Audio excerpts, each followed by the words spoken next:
नमस्कार। शाम के 7 बजे खबर दमदार के साथ मैं हूं अनुपम। सबसे पहले बात करते हैं बड़ी खबर की। अयोध्या से बड़ी खबर है। इस वक्त मुख्यमंत्री योगी आदित्यनाथ अयोध्या के विकास को लेकर बैठक कर रहे हैं। बैठक में पर्यटन मंत्री नीलकंठ तिवारी, अपर मुख्य सचिव अवनीश अवस्थी भी मौजूद हैं। बैठक में अब तक हुए कार्यों की समीक्षा की जा रही है और साथ ही साथ अयोध्या के डेवलपमेंट को लेकर के आगे उठाए जाने वाले कदमों का प्रेजेंटेशन भी वहां पर किया जा रहा है। अयोध्या के साथ साथ अयोध्या मंडल के अधिकारियों के साथ भी मुख्यमंत्री बातचीत कर रहे हैं। पर्यटन विभाग के अनुमान के अनुसार 2021 में लगभग 2.5 करोड़ पर्यटक अयोध्या आ सकते हैं और 2031 तक ये संख्या 6 करोड़ 30 लाख से अधिक होगी। और बातचीत करने के लिए हमारी संवाददाता अनामिका हमारे साथ जुड़ रही है। अनामिका, बैठक चल रही है, क्या कुछ निकल करके सामने आएगा? प्रेजेंटेशन मुख्यमंत्री ने देख लिया है? देखिए अनुपम, मुख्यमंत्री योगी आदित्यनाथ ने प्रेजेंटेशन देख लिया। उस प्रेजेंटेशन में बहुत सारी बातें सामने आई हैं, जिसमें कुछ योजनाएं ऐसी हैं अयोध्या को लेकर के जो केंद्र सरकार की ओर से चलाई जा रही है, वहीं कुछ योजनाएं ऐसी हैं, कुछ काम ऐसे हैं जिसका निर्माण जो है वो राज्य सरकार की ओर से करवाया जा रहा है। उसमें कार्य की प्रगति कहाँ तक पहुंची है? जैसे कि दिगंबर अखाड़े की अगर बात की जाए तो वहाँ एक बड़ा सा हॉल बनाया जा रहा है। इसके अलावा राम की पैड़ी पे लगातार काम चल रहा है। गुप्तार घाट को भी संवारने का काम चल रहा है। लक्ष्मण किला घाट का निर्माण हो चुका है, लेकिन वहाँ रंगाई पुताई का काम चल रहा है। ऐसी ही बहुत सारी चीजें ऐसी हैं जिसका निर्माण होना है। मुख्यमंत्री ने प्रेजेंटेशन भी देखा है और साथ ही निर्देश भी दिए हैं। इसके अलावा आप ये भी देखिए कि जिस तरीके से राम मंदिर का जो नक्शा है एक तरफ पास किया जाता है, वहीं दूसरी ओर मुख्यमंत्री बैठक बुला करके ये सुनिश्चित करते हैं कि जहां एक तरफ मंदिर के निर्माण के कार्य को रफ्तार मिले, वहीं दूसरी ओर मंदिर के साथ साथ जो बाकी चीजें हैं, जो अयोध्या की पहचान भी है, खूबसूरती भी है, उसको बिल्कुल अनामिका, आप नजर बना के रखिए। आगे भी हम आपसे अपडेट लेते रहेंगे। अनामिका हमारी संवाददाता इस बड़ी खबर पर हमें अपडेट दे रही थी। अयोध्या विकास प्राधिकरण में राम मंदिर का मानचित्र स्वीकृत होने के बाद राम जन्मभूमि तीर्थ ट्रस्ट के महासचिव चंपत राय ने मानचित्र के साथ प्रेस कॉन्फ्रेंस की। चंपत राय ने मीडिया के सामने राम मंदिर का खूबसूरत प्रिंटेड मॉडल पेश किया। बता दें कि जो मॉडल मीडिया के सामने पेश किया गया है, उसी आधार पर अयोध्या के राम जन्मभूमि परिसर में राम मंदिर का निर्माण किया जाएगा। तो यहां पर ट्रस्ट के महासचिव चंपत राय ने आज प्रेस कॉन्फ्रेंस करके बकायदा मॉडल पेश किया और नक्शा पास हो चुका है। अब मंदिर का निर्माण शुरू होगा। ये प्रेस कॉन्फ्रेंस की तस्वीरें हम आपको दिखा रहे हैं कि आज प्रेस कॉन्फ्रेंस में बकायदा उन्होंने उस मॉडल की तस्वीर दिखाई और हम आपको ग्राफिक्स की मदद से बता भी रहे हैं कि कितना डेवलपमेंट शुल्क का, कितना खुला एरिया है, जो नक्शा मंजूर हुआ है उसके बाद किस तरीके से अब चीजें आगे बढ़ रही हैं। ये एनिमेशन के जरिए हम आपको मॉडल भी दिखा रहे हैं और मंदिर जहां पर बनेगा वहां कितना वर्ग मीटर पर बनेगा, डेवलपमेंट शुल्क कितना दिया गया है, ये सारी चीजें इस एनिमेशन के द्वारा हम आपको दिखा रहे हैं। अयोध्या विकास प्राधिकरण की बैठक में विगत 2 सितंबर 2020 को स्वीकार कर लिया गया है।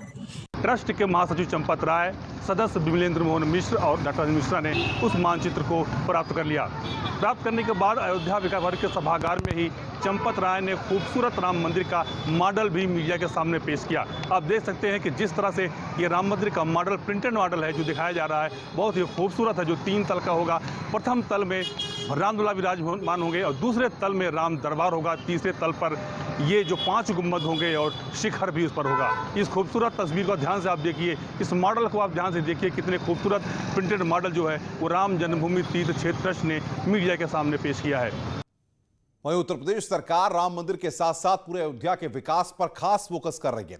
डिप्टी सीएम केशव प्रसाद मौर्य ने न्यूज 18 के साथ खास बातचीत की और अयोध्या को राज्य के प्रमुख शहरों से जोड़ने की बात कही है।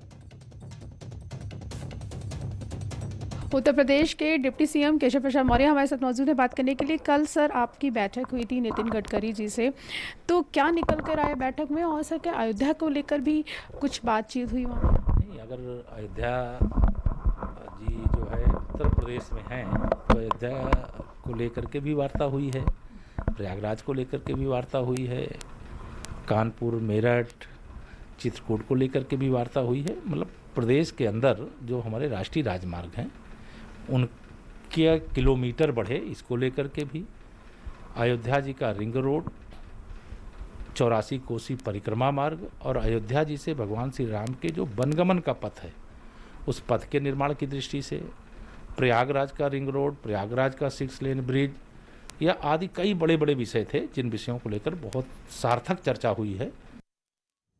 अब बात करते हैं बड़ी खबर की। वाराणसी में गंगा का बढ़ता जलस्तर मुसीबतें पैदा कर रहा है। मोक्ष की राह में मुश्किलें पैदा हो रही हैं।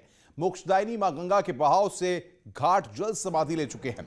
ऐसे में गलियों में ही दाह संस्कार वहां पर किए जा रहे हैं। बता दें कि मोक्ष प्रदान करने वाली मां गंगा रौद्र रूप में है। गंगा के सैलाब में घाट, गलियां और मंदिर सब डूब गए हैं। हरिश्चंद्र घाट भी पूरी तरह से गंगा में समा चुका है। इस वजह से अब शवों का अंतिम संस्कार गलियों में किया जा रहा है। इससे खुद डोम परिवार के सदस्य भी परेशान हैं और शव लेकर परिजन भी आ रहे हैं। के लिए बाढ़ आ गई है तो वही गली में जल रहा है और सरकार इसके ऊपर कहीं ध्यान दे तो प्लेटफार्म बना सकते हैं। पूरा प्लेटफॉर्म डूब गया है क्या? पूरी डूब गई है घाट एकदम। बाढ़ के समय में गली में लाश जलता है। अब कहीं सरकार इसके ऊपर कहीं ध्यान दे तो प्लेटफार्म बन सकता है। बाढ़ आ गई है यहाँ पे। बाढ़ आने की वजह से गली में जल रहा है लाश। गली में जलने नहीं चाहिए, इसके लिए सरकार सुविधा बनाना चाहिए। इसके लिए सरकार की व्यवस्था बनाना चाहिए।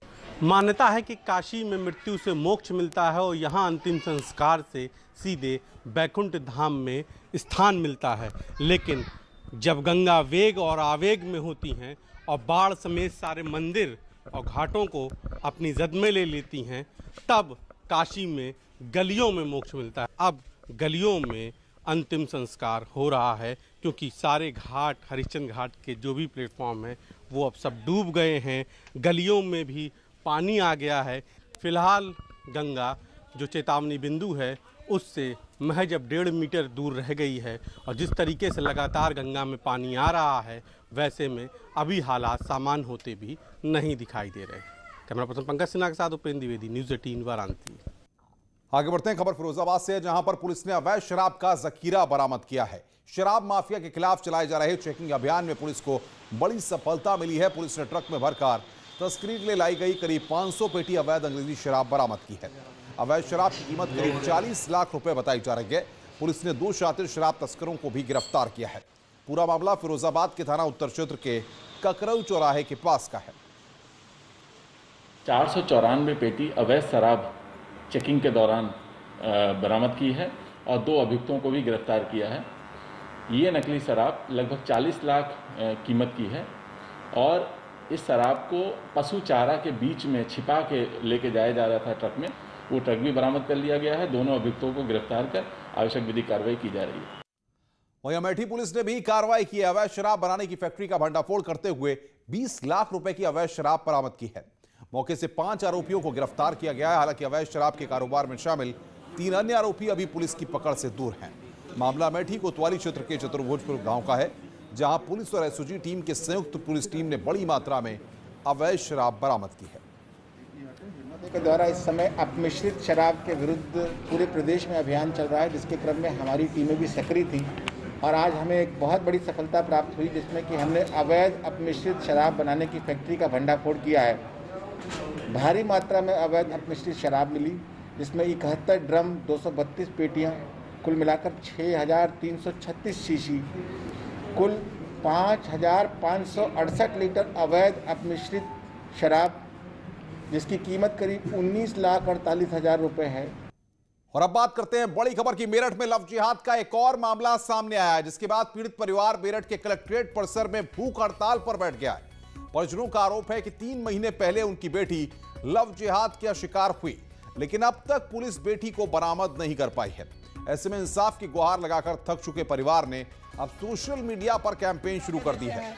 प्रधानमंत्री और मुख्यमंत्री के कानों तक आवाज पहुंचाने के लिए सोशल मीडिया का सहारा लिया जा रहा है। 3 महीने हमारी बच्ची के लिए प्रशासन ने लगा दिया, उसमें साफ स्पष्ट लिखा है। लव जिहाद का एक और मामला सामने आया है। परिवार यहाँ पर धरने पर स्थल पर बैठा है, भूख हड़ताल पर बैठा है, जिसके बाद ये लोग लगातार बच्ची की बरामदगी की मांग कर रहे हैं। इन्हीं से पूछते हैं कि आखिर कैसे गायब हुई आपकी बच्ची। सुबह को न्यार करने जा रहे थे, हमारे लड़के को जब उठा लिया था और उतना 3 महीने हो गए हैं, अब तक भी बरामद नहीं हुई है हमारी लड़की। हमारी बच्ची वापस करो। आप सब गांव के लोग हैं, किस तरह से प्रयास किया, पुलिस ने क्या किया अभी तक? पुलिस ने तो अभी तक कोई कार्रवाई नहीं की है। कह देते हैं कि हाँ हम कार्रवाई कर रहे हैं, संपूर्ण कार्रवाई कर चुके हैं। अब ये बोल देते हैं कि हमारी तो कार्रवाई पूरी हो चुकी है, ना ही हमें लड़की बरामद हो रही है, न ही हम जो दोषी हैं उनका पता निकाल पा रहे हैं। लड़कियां तो मतलब घर से निकलना ही मुश्किल हो चुका है। अगर ऐसे ही चलता रहा तो लड़कियां बेटी बचाओ बेटी पढ़ाओ जैसे सब मानते हैं। ये चाहते हैं कि योगी और मोदी जी के कानों तक पहुंचे ताकि बच्ची को बरामद किया जा सके। न्यूज़ 18 के लिए निखिल अग्रवाल, मेरठ। अयोध्या में बनने जा रहे श्री राम एयरपोर्ट के लिए जमीन अधिग्रहण को लेकर किसान काफी नाराज हैं। किसानों का आरोप है कि बगल वाले गांव जनौरा और नंदापुर के समान उनको मुआवजा नहीं मिल रहा है। ऐसे में सर्किल रेट में असमानता को लेकर किसानों ने जमीन देने से इंकार कर दिया है। किसान का साथ देने के लिए कांग्रेस और समाजवादी पार्टी ने भी मैदान में ताल ठोक दी है। कांग्रेस के जिला अध्यक्ष ने तमाम नेताओं के साथ अयोध्या में धरना प्रदर्शन किया। बता दें कि श्री राम एयरपोर्ट विस्तारीकरण में 3 गांव की जमीनों का अधिग्रहण किया जा रहा है। जब हम स्टाम्प आप लेते हो तो वर्ग मीटर के हिसाब से लेते हो, जब आप जमीन ले रहे हो उसका कौड़ियों के दाम, ये कहाँ की व्यवस्था है? हमारी तो जमीन छीनी जा रही है, किसानों की जमीन छीनी जा रही है, गरीब बेघर हो रहा है, उनकी व्यवस्था क्या करने जा रहे हो? ये सरकार जो है हम लोगों को भेड़ और बकरा बना लिया है कि बीच का मांस अलग भाव से बिकेगा और पीछे का सर का भाव अलग भाव बिकेगा। ये हमारे साथ सौतेला व्यवहार किया जा रहा है। जनौरा को सीधे सीधे 80,000 90,000 बिगहा दिया जा रहा है और हम लोगों को 8,000 रुपया बिगहा दिया जा रहा है। मौके पर यहाँ पर पहुँचकर मैं इनकी पूरी एक्टिविटीज़ को देखा। इनकी मांग थी कि हमारी जो मुआवजा है उचित दाम दिया जाए। इस संबंध में अभी हमको लिखित रूप से इन्होंने कोई ज्ञापन नहीं दिया है और मैं इनकी बातों को जो है डीएम सर एसडीएम सर के माध्यम को पहुंचाने के लिए अवगत किया। मैंने मौखिक रूप से इनकी बातों को पहुंचाऊंगा। बरेली से बड़ी खबर है। बरेली में गौ तस्करों के हौसले लगातार बुलंद होते जा रहे हैं। फतेहगंज पश्चिमी थाना क्षेत्र के शाही रोड पर गाय चोरी का सीसीटीवी वीडियो सामने आया है। इसमें गौ तस्कर गाय चोरी करते हुए सीसीटीवी में साफ दिखाई दे रहे हैं। वीडियो सामने आने के बाद ग्रामीणों में बड़ा आक्रोश है। वीडियो में आप देख सकते हैं किस तरीके से सड़क किनारे बैठी गाय के पास एक लाल रंग की स्विफ्ट कार पहुंचती है और फिर उसमें से 2 लोग निकलते हैं और गाय को कार में जबरन बिठा कर ले जाते हैं। ये तस्वीर आपकी स्क्रीन पर। मामले में पुलिस ने चोरी का मुकदमा दर्ज कर लिया है। ये थाना फतेहगंज पश्चिम क्षेत्र का मामला है। रात्रि में कुछ लोग एक गोवंश को एक गाड़ी में डाल रहे हैं। उसके संबंध में चोरी का मुकदमा लिख लिया गया और जल्द ही जो ले जा रहे हैं उन्हें पकड़ा जाएगा और कार्रवाई की जाएगी। और अब बात कर रहे हैं बलिया की, जहां पर आज जमकर बवाल हुआ है। लड़के की पिटाई के बाद आज जमकर सड़क पर बवाल हुआ। 20 सड़क पर भीड़ पूरी तरह से बेकाबू हो गई। उसने जमकर पथराव और हंगामा किया। मारपीट का ये वीडियो अब वायरल हो रहा है जो हम आपकी स्क्रीन पर आपको दिखा रहे हैं, जिसमें भीड़ पुलिस वालों पर पथराव करती हुई दिखाई दे रही है। बता दें कि इस मामले में कार्रवाई करते हुए 15 लोगों को गिरफ्तार किया गया है, जबकि 42 नामजद लोगों पर मुकदमा दर्ज किया गया है। ये 2 तस्वीरें आपकी स्क्रीन पर पुलिस को दौड़ाते हुए किस तरीके से लोगों ने वहां पर पत्थर फेंके हैं और दूसरी तस्वीर में सड़क पर भीड़ के हंगामा। आप देख सकते हैं कि लड़के की पिटाई के बाद किस तरीके से लोग आक्रोश में आ गए और पुलिस पर ही पत्थर फेंकने शुरू कर दिए, जिसमें एएसपी भी घायल हो गए।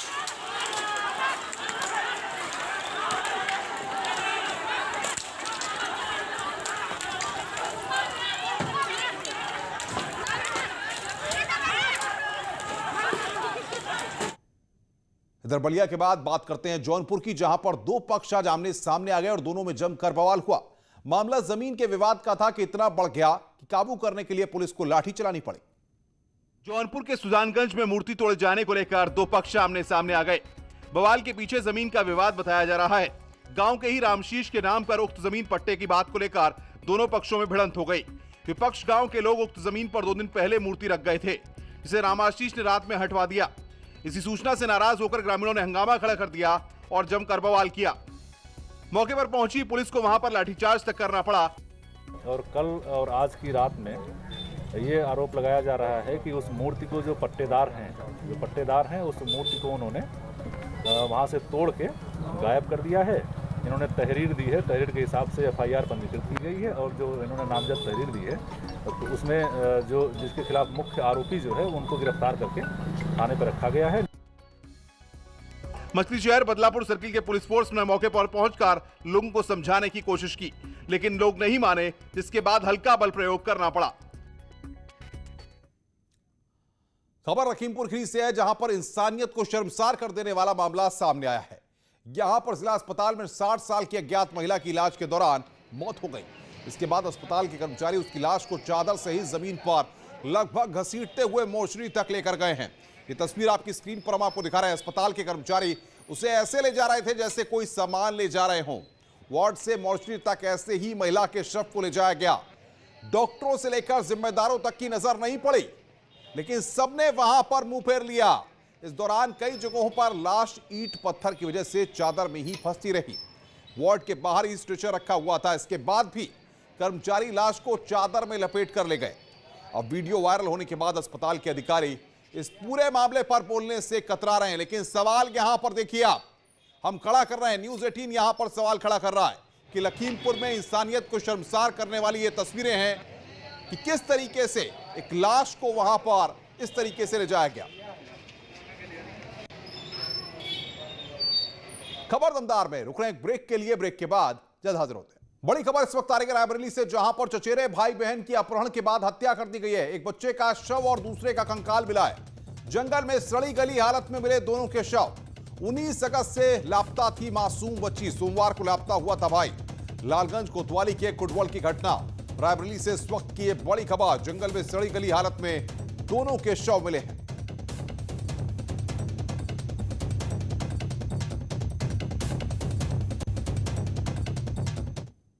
काफ़ी लोगों से पूछताछ की गई है, जिसमें परिजनों से लेकर ग्रामीणों से लेकर अन्य जो लोग परिजनों के संपर्क में थे या जिन्होंने बच्चों को अंतिम बार देखा था, उन सब से पूछताछ की गई है। अभी काफ़ी लोगों से पूछताछ भी की जा रही है। इसमें हम लोग कहीं ना कहीं अन्य माध्यमों का भी सहायता ले रहे हैं, जैसे सर्वेलेंस आदि, और उसके आधार पे बहुत जल्दी ये पूरी सिचुएशन क्लियर हो जाएगी और हमें उम्मीद है कि ये मामला बहुत जल्दी खुलासा हो जाएगा और अभियुक्त जेल के पीछे होंगे। और बातचीत करने के लिए मोहन कृष्ण हमारे संवाददाता रायबरेली से हमारे साथ फोन लाइन पर। मोहन, क्या निकलकर इस पूरे घटनाक्रम में सामने आ रहा है? पुलिस क्या कुछ कह रही है? अनुपम, आपको बताना चाहेंगे इस पूरे मामले में पुलिस जो है कुछ जो बच्चे जो जिनके डेड बॉडी मिली है उनके रिश्तेदारों को उठाया है और कुछ अन्य लोगों को उठाया है, जिसके बारे में पुलिस नहीं बता रही, लेकिन पुलिस से जुड़े जो सूत्र हैं वो बता रहे हैं कि कुछ लोगों को उठाया गया है और जल्द ही 1-2 दिन के भीतर ही जो है ये मामले का खुलासा हो जाए। कहीं ना कहीं पुलिस ये जरूर मान के चल रही है कि इन दोनों बच्चों के हत्या के पीछे कहीं ना कहीं परिवार वाले ही हैं और इसका कारण बस पुलिस को खोजना है कि इस हत्या के पीछे क्या कारण है। बिल्कुल, बहुत बहुत शुक्रिया मोहन हमारे साथ जुड़ने के लिए और बातचीत करने के लिए। खबर दमदार में आज बस इतना ही। नमस्कार।